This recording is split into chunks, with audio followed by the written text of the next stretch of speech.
Tuesday edition of the Fenway Rundown, back on track, back on schedule. Red Sox open their, uh, what's the word for? Penultimate, No, it's the fourth to last series. So penultimate home series. penultimate home series. There's going to be something like quadruple ultimate that we can figure Doubt it. out. I doubt it. But you put a Providence and a Carolina alum together, you're not at the right place for that. But as Sean said, second to last home series and fourth to last, as I said, regular season series for the Boston Red Sox, who remain in playoff position as we record this before a series against the um, name City Redacted Athletics. The Red Sox are in second place in the wild card race. They are a game behind the Yankees. They are a half game clear of the Astros, and they are 3.5 games clear of two teams who have surged, the Cleveland Guardians and the Texas Rangers, who are both 3 games back in that wild card race. So it remains a crowded field. It remains a place where, as tenuous as it got and as bad as Friday and Saturday were from the playoff picture, Sunday and Monday were both a little bit better, even though the Red Sox didn't play yesterday. And we are at the point with 12 games to go where the Red Sox do control their own destiny. Yeah, a big turnaround on Sunday, or one that started on Sunday, for a Red Sox win and a Texas loss. Those two things were big. If the Red Sox had been swept by the Yankees and Texas won another one, then things would have gotten pretty tight around here. But the fact that the Red Sox were able to avoid the sweep and the Rangers finally, the winning streak came to an end, was a big turnaround, and then helped by another Texas loss Monday night and a Yankee loss, which keeps them within a game. And so by 11 o'clock Eastern tonight, it's possible that the Red Sox and Yankees are in a flat-footed tie with 11 games to go. We all know the importance of home field advantage in that series. The Red Sox, despite the results of this past weekend where they dropped 2 out of 3 at home, have been a much better, almost a different team at Fenway than they've been on the road. The crowd gets into it. It's a different atmosphere. The Red Sox hosted a wild card game when it was a single elimination game with the Yankees in 2021. That had an electric atmosphere. You can only imagine what Fenway would be like for a best-of-3 set with the Yankees, with the Red Sox holding home field. And that remains within their grasp. But maybe bigger picture is the Red Sox are in better position now to get into the postseason, which probably didn't feel that way. It probably didn't feel that way late Saturday night after the events of the previous 2 days. Yep, and we'll get to that. The thing that baseball writers do, and those of us who are lucky enough to have the jobs that we do, is book hotels with cancellation in advance for the postseason. In 2018, doing that was pretty easy because you knew when the Red Sox were going to be on the road, when they were going to be home, they were going to have home field advantage the whole time. Winning 108 wins, it was a little more complicated last time we had to do it in 2021. And this time, it is truly impossible. As you look today, everything about the back end of the playoff picture in the American League is cloudy and crowded. So the Red Sox could theoretically have that wild card series at home. They could have it in Seattle, in Houston. There's a chance at Texas. It could be in New York. There's a lot of different places where it could be. There's a lot of different possible opponents, and it's going to take to that last day, and that will then be a fire drill for them or whoever to get wherever, as well as everybody who covers the team. Not a complaint, just saying it's one of those things where it's pretty jumbled, and you look at the possibilities as of right now. It would be Red Sox at Yankees in the Bronx. As you said, Red Sox win and a Yankees loss tonight would make it, for now, Yankees at Red Sox, but Houston's also a half game back. So right now, Houston's playing Seattle. But if Houston leapfrogs the Red Sox, then all of a sudden, 35-minute flight turns into a 6-hour flight to Seattle. There's a lot going on and a lot of plans to be laid, and it'll all shake out in the next couple weeks. But that is, Sean, the excitement of this season. Yep. So before we get to a little look back at the Yankees series, with 12 games to go, here is your burning question of the day. How many wins do the Red Sox need to be reasonably certain of getting into the postseason? Probably 7. I think they could probably do it with six. Yeah. They may not want to leave it to chance. If they do that, then Texas would have to go 9-3 over the final 12 games to make up the 3-game deficit that they now have. Well, And they have 11 left. okay, so they lost last night. Yep. So that means they would have to win.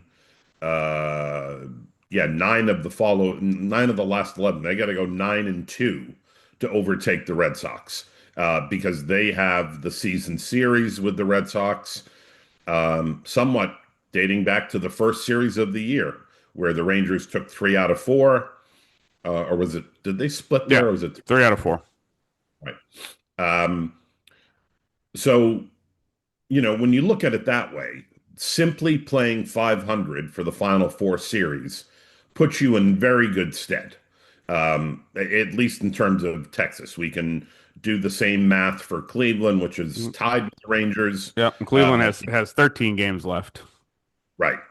But you've also got the situations with Seattle and who finishes first and who wins the West and who gets knocked into a wild card. So even trying to find magic numbers in these formats is almost impossible because there's so many different moving parts and configurations.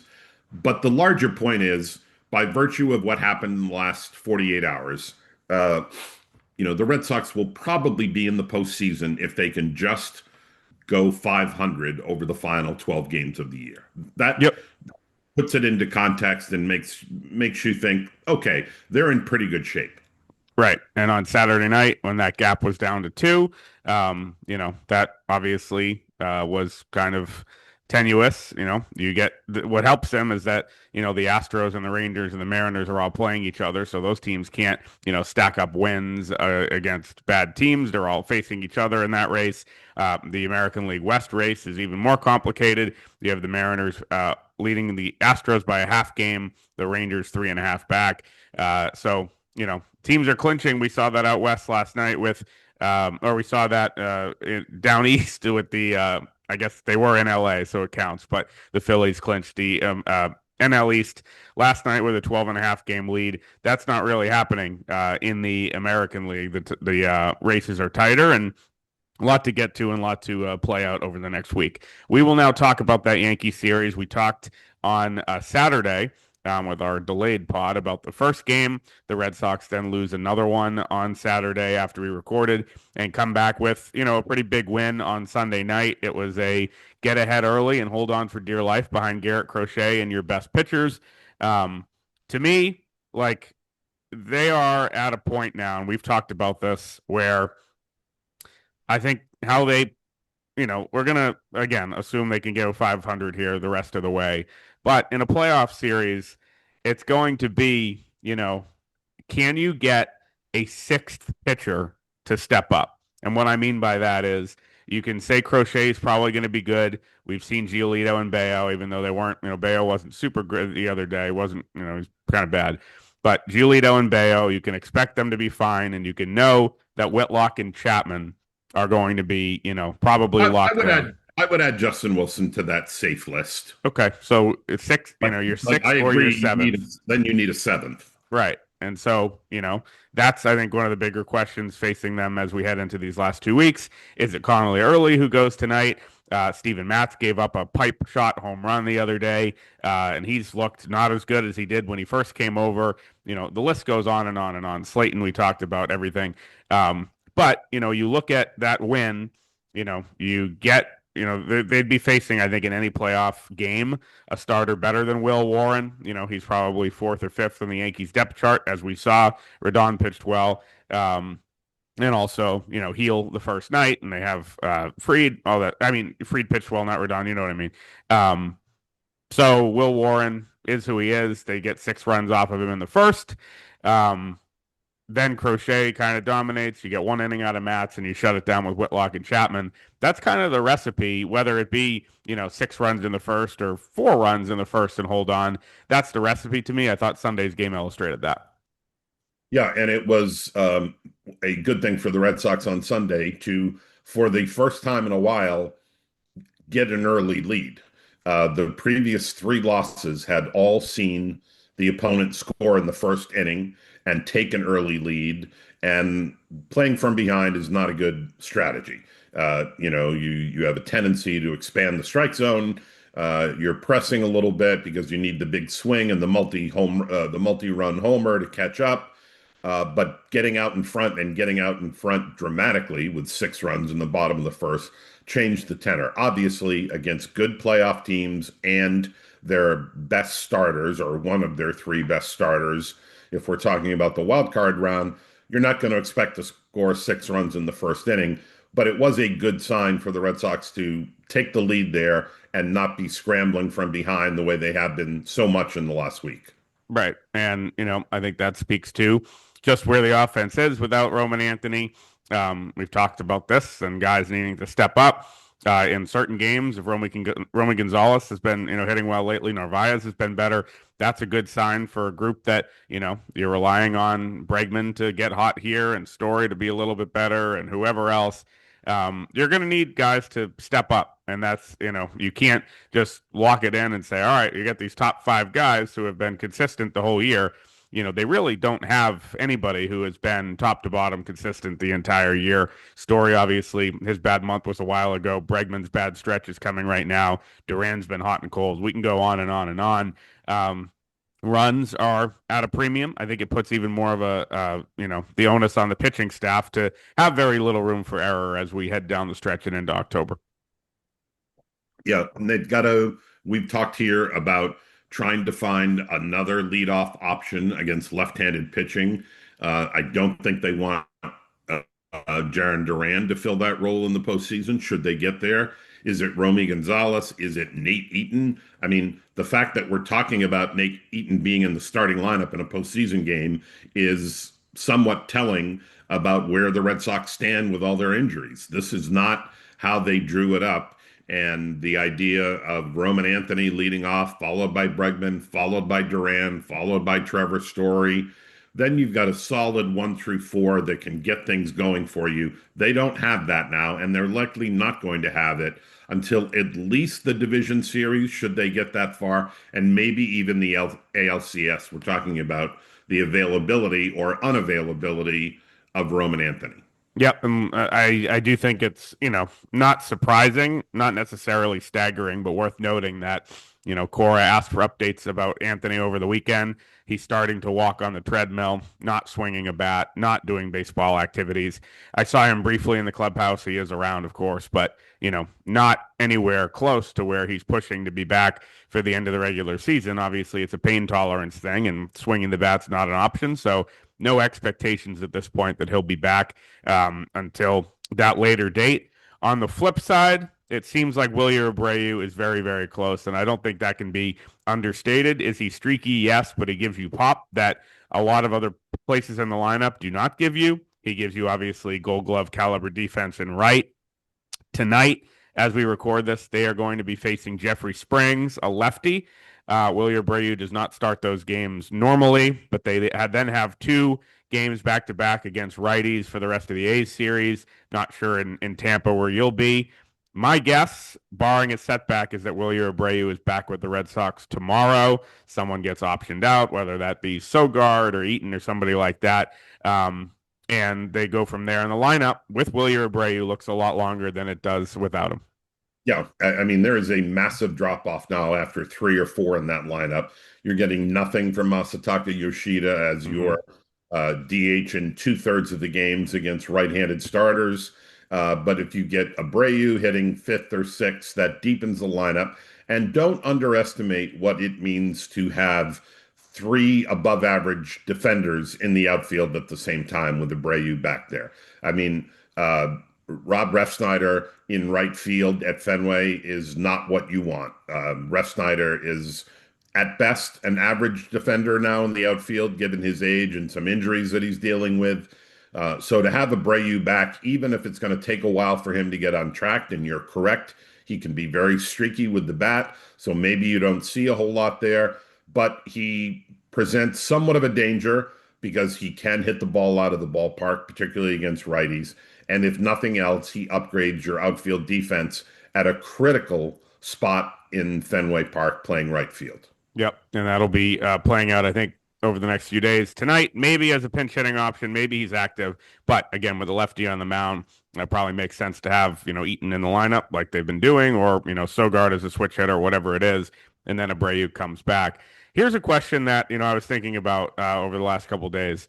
Does Masataka Yoshida make the Red Sox playoff roster? I mean, you would think yes, but also with so many limitations, you're back down to 26 for that group.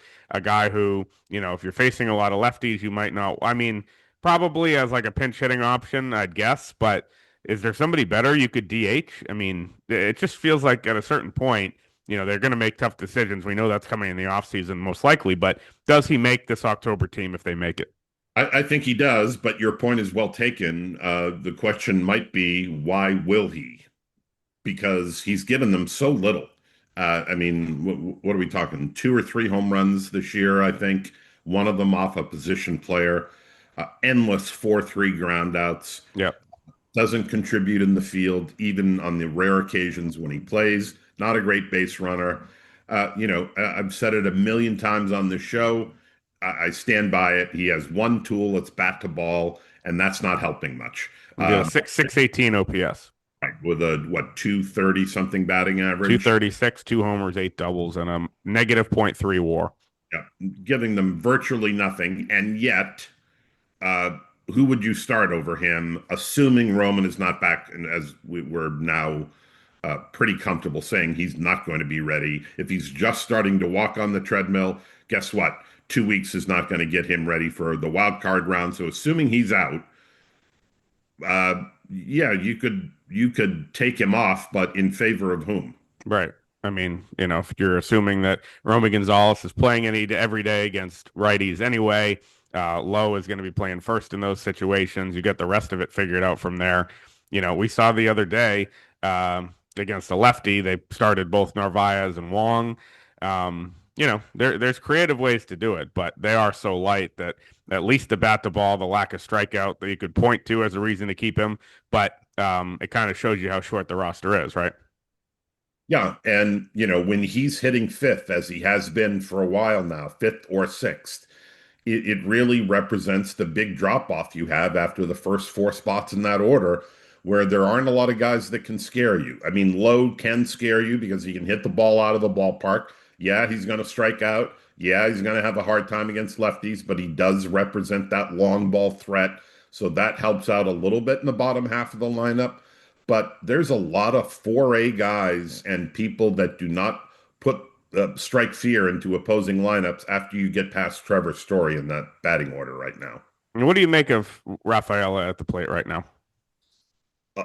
As lost as he's been, this is as bad, if not worse, than the first couple of months. And it is not a short period.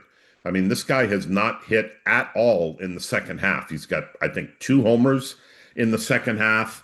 The plate discipline is gone. He's striking out. He's chasing all the time. He brings tremendous value as their best outfielder. And, don't talk to me about sitting him in the postseason because he's hit this wall offensively. If you hit him ninth, you cross your fingers and hope he runs into one every once in a while, but you need that defense out in the middle of the outfield that he provides you. But right now, he's in a 2.5 month slump that he shows no signs of coming out of. September so far, 4 for 38 with 13 strikeouts. He has walked 3 times already, which is almost the strikeouts are as low as that. I would have said that they were half the at-bats. And in the second half, hitting 184 with a 506 OPS, 2 homers, 8 doubles, 42 strikeouts in 199 plate appearances. The OPS in September by month 598, 698, in June 870, in July 852, in August 583, in September 375. I mean, it is a dark place to be as a hitter when you are swinging and missing that much. Um, and he's the type of guy that, look, he tries to swing out of it, and we've seen that. And it's never a patient approach. It's always the chase rate being super high when he's going bad. That's why, and it compiles and compounds itself. And, it is basically a black hole at the end of that lineup because he is not getting on base. He's striking out a lot, striking out in key spots. And when you have, that going on, I know the defense is great. It's still a tough watch, no It matter is. how you slice it. No arguing, and we've been on different sides of the coin here on his future and his value. I've been more up on him than you have been. For a couple of months, I looked pretty smart. I'm not looking as smart right now. Um, but and there is great value to having someone at the bottom of the order who can turn that lineup over Right. uh, with some damage and bring up Duran and Bregman and Story with a runner in scoring position. Now that's where the rallies and innings go to die at the bottom half of that order when he's not turning it over. And when you look at it, he will have most likely a pretty similar year offensively. He's going to have basically probably the same amount of plate appearances. He's 31 short of where he was last year. He hit 246 last year. He's at 239. OPS is 689 this year. It was 664 last year. 15 and 75 last year. 16 and 60. So, at the end of the day, over a large sample size, like that is where the offense is. Of course, he's, going to be a four-WAR player this year because of the defensive capabilities and, the home runs, 16 of them, and 29 doubles, which is a big number.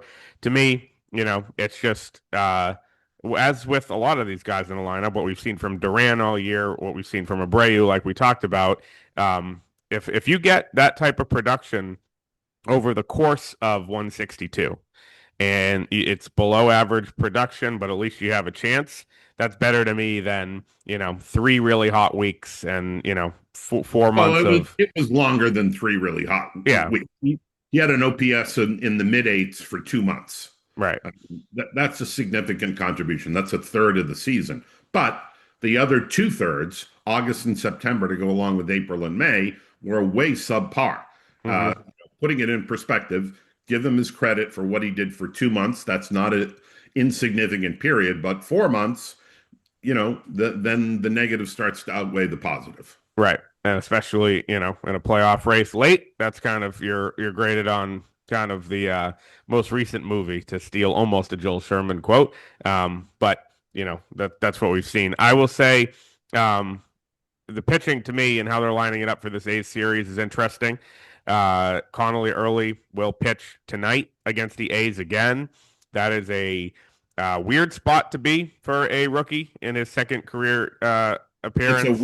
It's a weird spot for Justin Verlander or whoever, somebody that's been around forever, facing the same lineup twice in 6 days. Right. And I think, to me, the scouting is available on the hitters uh, at a massive volume. So Connelly early on his two flights from Boston to Denver or Syracuse to Denver, wherever he was going with the Woo Sox, to Denver to Sacramento, was able to scout, 5.5 months now of Nick Kurtz and years of Langoliers and all that stuff.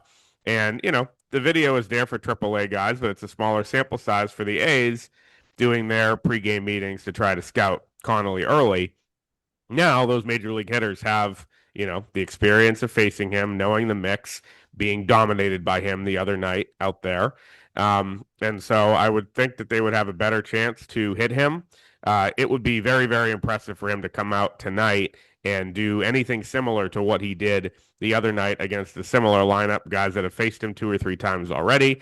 So I would check expectations. We saw the adjustment from start one to start two for Tolle. Bigger picture I want to talk about here is how they're lining this thing up.